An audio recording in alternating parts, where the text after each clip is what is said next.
Maduro ನಂತರ ಈಗ ಮೋದಿಜಿ ಸರದಿ. ಯಾಕೆಂದ್ರೆ ವೆನೆಜುವೆಲಾದ ಅಧ್ಯಕ್ಷರನ್ನು ಹೇಗೆ ಎತ್ತಿಕೊಂಡು ಹೋಗಲಾಯಿತು, ಅದರ ನಂತರ ಪ್ರಪಂಚದ ಬಹುತೇಕ ದೇಶಗಳಲ್ಲಿ ಭಯದ ವಾತಾವರಣ ಸೃಷ್ಟಿಯಾಗಿದೆ. ಚೀನಾವನ್ನು ಹೊರತುಪಡಿಸಿ ಅಮೆರಿಕ ಎಷ್ಟು ದೂರ ಹೋಗಬಲ್ಲದು ಎಂಬುದು ಈಗ ಬಹುತೇಕ ಎಲ್ಲಾ ದೇಶಗಳಿಗೆ ಅರ್ಥವಾಗಿದೆ. ಆದರೆ ಪ್ರಶ್ನೆ ಏನೆಂದರೆ, ಅಮೆರಿಕ ಮೋದಿಜಿಯವರನ್ನು ಹೀಗೆ ಎತ್ತಿಕೊಂಡು ಹೋಗಬಹುದೇ?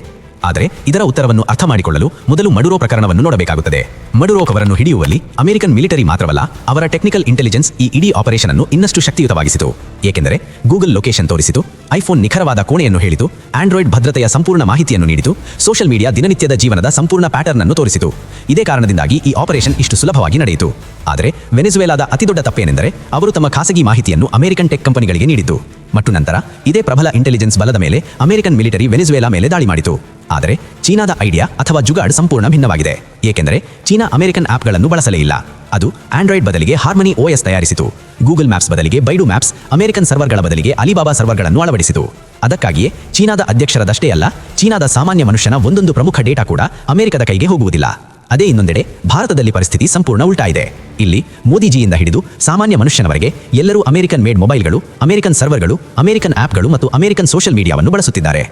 ಭಾರತದ ಬಹುತೇಕ ಎಲ್ಲಾ ಡೇಟಾ ನೇರವಾಗಿ ಅಮೆರಿಕದ ಕೈಗೆ ಹೋಗುತ್ತಿದೆ ಮತ್ತು ಇದರಿಂದ ಅಮೆರಿಕಕ್ಕೆ ಭಾರತೀಯ ನಾಯಕರನ್ನು ಟಾರ್ಗೆಟ್ ಮಾಡುವುದು ಎಷ್ಟು ಸುಲಭವಾಗಬಹುದು ಎಂದು ನೀವೇ ಅರ್ಥ ಮಾಡಿಕೊಳ್ಳಬಹುದು.